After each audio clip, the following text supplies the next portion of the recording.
Hello and welcome. आप देख रहे हैं इस वक्त आफ्ताब पॉडकास्ट। आज मेरे साथ में मौजूद है बेहद ख़ास शख्सियत, राजस्थान नर्सिंग एसोसिएशन चुनाव के जोधपुर जिला अध्यक्ष उम्मीदवार जगदीश जी जाट।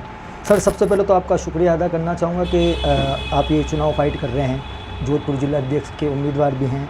तो बहुत सी उम्मीदें हैं जो नर्सेज हैं उनको आपसे। आज उन्हीं सभी को लेकर मेरे कुछ सवाल रहेंगे और हम जानना चाहेंगे। एक टैगलाइन है उम्मीद, तो ये नर्सेज ने आपको दी, किस तरह से उम्मीद कर सकते हो आप अगर आप चुनाव जीत के आए? पहले तो मैं आपका धन्यवाद व्यक्त करता हूँ कि आपने समय दिया। दूसरा, ये चुनाव है जिसका टैगलाइन मैंने तय नहीं की है, ये मेरे यहाँ कार्यरत लगभग 2500 नर्सिंग अधिकारी है, उन्होंने तय की है। मैं लंबे समय से कार्य कर रहा हूँ, लगभग 2015 हो गया। मेरा कार्य ऐसे ही चलता है हमेशा सड़कों पर लोगों के लिए।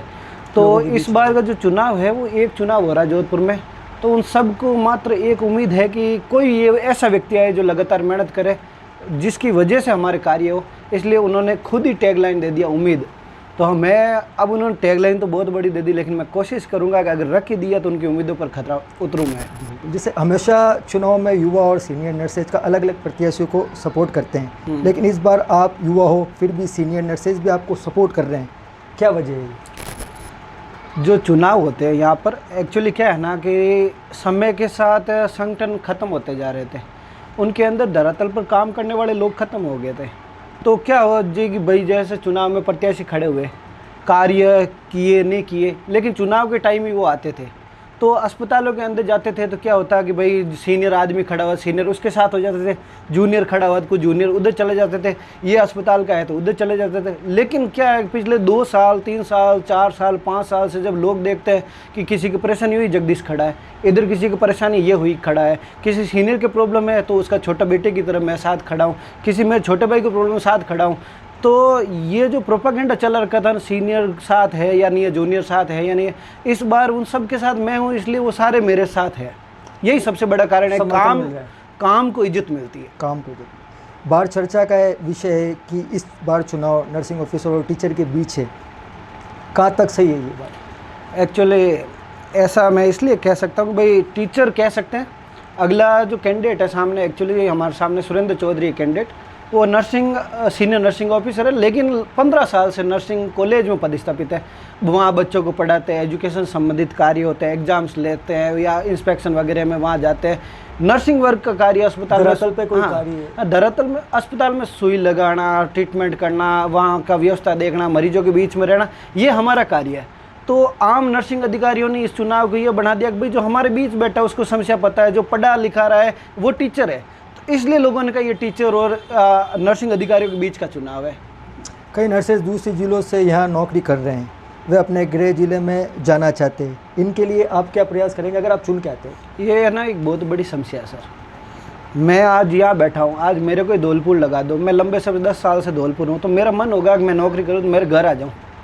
वो घर नहीं जा पा रहे हैं, पद भी खाली नहीं, कई समस्याएँ हैं, ट्रांसफ़र भी नहीं खुल रहे, पहले नहीं खुले थे अब भी ट्रांसफ़र नहीं खुल रहे। तो मैंने जैसे ही, चाहे कोई सरकार रही हो, हम कर्मचारी संघ में रहते तो हमारा काम होता है हमारे कर्मचारियों के लिए काम करना। तो पिछली सरकार के टाइम भी हमने गए थे, कोशिश की थी ट्रांसफ़र खुलवाने की थी, लेकिन ट्रांसफ़र नहीं खुले। इसके लिए पहले हम किरोड़ जी मीणा जी के पास गए थे, हम यहाँ से बस भर के कर्मचारी साथ लेके गए थे, ट्रांसफ़र खुले, तब खुले भी थे, कुछ लोग गए थे। अब भी हम जगह जगह पर जब भी मौका मिलता है एसीएस वगैरह के पास ये मुद्दा उठाते हैं, और आगे भी जब मेरे पास लेटर पैड होगा तो मैं तो ये मेहनत करूंगा कि जो जोधपुर के बाहर लगे हुए जोधपुर आ जाए और ये लोग अपने घर पहुंच सकें। जी बिल्कुल, बहुत ही सराहनीय काम रहेगा ये। आपने पहले क्या क्या संघर्ष किए? सुनने में आया कि कोरोना के समय और उसके पहले भी लंबा संघर्ष था, थोड़ा उसके बारे में बताइए। कुछ समय पहले आप धरने पर भी बैठे थे, कॉलेज भी खाना खाते भी नज़र आ रहे थे, धूप में, संघर्षों में, क्या वजह थी?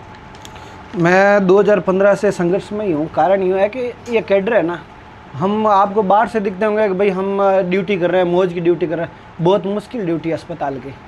एक नर्सिंग अधिकारी होता है ना, वो डॉक्टर से लेके, मरीज से लेके, सफाई कर्मचारी से लेके सबको मैनेज करता है, हर एक का स्ट्रेस भी उसके ऊपर निकलता है, ठीक है। साथ ही साथ एक जिम्मेदारी, वो कोई समझ नहीं पाता है कि उनकी ज़िंदगी कैसे बीतती है। आईसीयू में ड्यूटी करने वाला, दिन में ड्यूटी करने वाला स्टाफ और रात में ड्यूटी करने वाला स्टाफ घर पे सोता भी है ना तो टू टू कान में बजती है वेंटिलेटर की। तो हम संविदा में थे, तब हमने संघर्ष किया। कैसे ही करके परमानेंट हो गए, उसके लिए लड़े। फिर कोरोना आ गए, कोरोना में हम लोगों को ड्यूटी आना पड़ता था, कई होटलों में रोक दिया, खाने का पता नहीं, उसका पता नहीं, तो तब वो बोलना पड़ता था कि भाई हम सेवा तो करेंगे लेकिन हमें सुविधाएं दो। उसके बाद में हमें परमानेंट होने के लिए लड़ना पड़ा। फिर कभी रेमडेसिविर का हमारे ऊपर इल्ज़ाम लगा दिया, तो हमारे लोग फंस रहे बेचारे सेवा करते हुए, तो उनके लिए लड़ना पड़ता है। कभी बीच में ये यूटीबी पर बच्चे थे, इनको निकालने का आदेश हो गया, तो 5 दिन धरने पर बैठा था। खाने वाली जो बात आप कह रहे हो ना, अगर मैं धरने से उठ के जाऊँ तो उनका आत्मविश्वास डगमगा जाता था। तो वो भले ही साइड में बैठ जाए, लेकिन 5-6 दिन जितने दिन धरना चला, मैं सुबह से शाम उसके बीच में बैठा रहा, ताकि ना तो उनको कोई डरा सके ना दबा सके और प्रेशर कम नहीं हो सके और सारे बैठ रहे। इसलिए खाना तो अब देखो, कई बार तो टिफिन वही खा जाते थे, कई बार हाथ आता था तो मैं खा लेता था, लेकिन उठ के नहीं जाता था। एक संघर्ष रहा है, जरूरी अपना कैडर है, इसके लिए बोलना चाहिए। सोशल मीडिया पर आपकी लोकप्रियता तेज़ी से बढ़ रही है, इसका राज क्या है?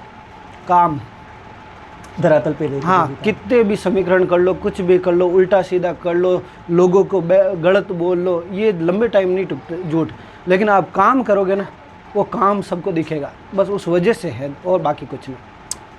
विरोधी उम्मीदवार से आपका अलग क्या बनाता है? जो विरोधी उम्मीदवार है उनसे आपको अलग क्या बनाता है? धरातल पर हमेशा सबके बीच में इजी अवेलेबल, हर एक के पास रहना, हर एक के पास नंबर। कोई भी मुझे कुछ भी कह देता है, कोई जगदीश कहता है तो कोई जग्गू कहता है तो कोई जगसा कहता है तो कोई बोस कहता है, तो मतलब उनको ऐसा लगता ही नहीं है कि इस आदमी को फ़ोन करते हुए कोई वो है। बिल्कुल एक सरल स्वभाव रहा है बिल्कुल सभी के बीच में। आप कभी देखोगे तो है ना, आपको ऐसे ही दिखूंगा टी शर्ट में, या ऐसे ही कभी दाढ़ी बड़ी हुई, कभी नॉर्मल। फ़र्क क्या है? मेरे को मेरे कैडर के लिए काम करना है, तो मैं क्यों ओवर एक्टिंग करूँ? जी बिल्कुल। आपके जीवन का ऐसा संघर्ष जिसने आपको मजबूत बनाया, ऐसा कोई संघर्ष जो रहा? संघर्ष ये है कि जब मेरी 12th क्लास हो गई थी, उसके बाद में मेरी पढ़ाई छूट गई थी, क्योंकि पैसे नहीं थे। तो मैं शादी ब्याह में, ये जैसे आप करते हो वैसे वीडियो शूटिंग करता था, 3500 पैनासोनिक कैमरा आता था, उससे भी पैसे इकट्ठे नहीं हुए थे। स्कूल में पढ़ाने गया था, स्कूल में पढ़ा के 5000 रुपये इकट्ठे हुए, तो डीडी बना के मैं नर्सिंग करने गया। वहाँ साथ में एक प्राइवेट हॉस्पिटल था, उसमें मैंने काम किया। वहाँ से जो फीस आती थी वहाँ से जो मिलते थे पैसे, उससे फीस भरता था। ऐसे करके नर्सिंग पूरी की। तो मुझे शुरू से जिससे मेरी रोजी रोटी, उस कैडर को गलत कहता है तो मेरा आग लगती है अंदर। इसलिए मैं बोलता हूँ और उस वजह से करता हूँ। लोग उसको नेता कहने लगे, मैं नेता नहीं हूँ, बस मेरे अंदर वो आग है कि मेरे कैडर के लिए मैं कितना कर सकूँ जब तक जीवन चले। एक करने की चाह है, चाह नहीं, शुरुआती दौर से संघर्ष रहा है। मेरे को जगदीश की पहचान इस वजह से है क्योंकि मैं आज नर्सिंग करके या नौकरी कर रहा हूँ, नहीं तो कहीं कोई दुकान पर काम करता। बिल्कुल, बहुत अच्छी बात है। नर्स से नर्सिंग ऑफिसर तो बन गए, लेकिन क्या आपको लगता है कि नर्सेस को उनका सम्मान अभी तक नहीं मिला है? ऐसा नहीं मिला, इसका कारण जो सम्मान मिलना चाहिए। हाँ, नहीं मिला, बिल्कुल नहीं मिला। आज एक मैं कह रहा हूँ, एक टीचर है जो नर्सिंग ट्यूटरी मान लो आप, एक एग्ज़ाम में खड़े रहते हैं तो एग्ज़ाम की ड्यूटी 500 रुपये मिलती है, कॉपी चेक करते 20 रुपये मिलती है। कोई भी कैडर देख लो आप, किसी कैडर में देख लो, हर जगह फ़ायदा। लेकिन जो चारों टाइम बीमारियों के बीच कैसी कैसी बीमारियाँ है, अंदर सुई से खून टच हो जाए तो बीमारी लगती है, कैसे कैसे संक्रमण आ रहा है, हवा से टीबी हो जाती है। इन सब के बीच में लोग काम कर रहे हैं, उनको एक सैलरी के अलावा नर्सिंग अलाउंस भी नहीं मिल रहा है, उसके अलावा कुछ नहीं की तरफ से। हाँ, कुछ नहीं। सेंट्रल बॉडी से देखो तो हमारा वेतन क्या है। चुन के आते हो तो क्या कुछ प्रयास रहेंगे? हमेशा हमारा प्रयास पहले तो रहता है धरातल पर हम जोधपुर में चुने गए तो जोधपुर को मजबूत करें कि यहाँ की लोकल समस्याओं से तो बचाएं। प्रदेश लूटा तो लूटा, घर क्यों लुटाए। उसके बाद में हम मेहनत करते हैं कि हमारी जितनी अप्रोच है, हम किस प्रकार से सरकार तक लगातार प्रयास, हाँ, कैसे ये भत्ते ला सके, हमारी हर चीज़ कैसे सुविधाएं दिला सके, कैसे दे सके, उसके लिए मेहनत करते हैं। आपके समर्थक आपको दबंग क्यों कहते हैं? ये भी एक सवाल है। इसका ऐसे तो देखो, दबंग वाली कोई बात नहीं है, लेकिन कोई अधिकारी है, कोई भी अधिकारी हो, भले ही वो हमारे क्या है, एक्चुअली डॉक्टर लोग अधिकारी होते हैं, उनके पास कलम की पावर होती है, तो वो तो अपने को बचा लेते हैं। नर्सिंग स्टाफ को लास्ट में मार देते हैं। कुछ भी होता है, जैसे कि ऑपरेशन वाला ही कांड हो, कोई कांड हो, लास्ट में छोटे कर्मचारी को मारा जाता है। उस टाइम में अड़ जाता हूँ कि मेरे कर्मचारी कुछ नहीं करोगे तो कैसे करोगे, इसी को क्यों मारना। स्वभाव रहा है आपका बस बुराई के खिलाफ, जो गलत है वो गलत है, अड़ेंगे तो अड़ेंगे, चाहे कोई अधिकारी हो, अगर कैडर की बात है तो। नर्सेज भाई बहनों के लिए आपका चुनावी संदेश क्या है? चुनावी संदेश ये है कि काम करने वाले को इज्जत दो, हमेशा काम जो करे उसको चुनो। मेरे से बेहतर काम करने वाला है उसको सपोर्ट दे दो। सीनियर की इज्जत करो, जूनियर है तो उनको सिखाओ, उनको मैनर्स भी सिखाओ। जो साथ वाले हैं उनको साथ लेके चलो और संगठन के लिए हमेशा समर्पित रहो। ऐसा नहीं कि मेरा काम पड़ा तो संगठन है, बाकी किसी के काम पड़ा तो हमें लेना देना नहीं। जब भी संगठन आपको आवाज़ दे तो अपने कैडर के लिए हमेशा आते रहो। ये अब आखिरी एक सवाल पूछना चाहूँगा, आने वाली 26 मई को नर्सेज आपको वोट क्यों दें? एक ऐसा पॉइंट बताइए जो वो आपको वोट क्यों दें।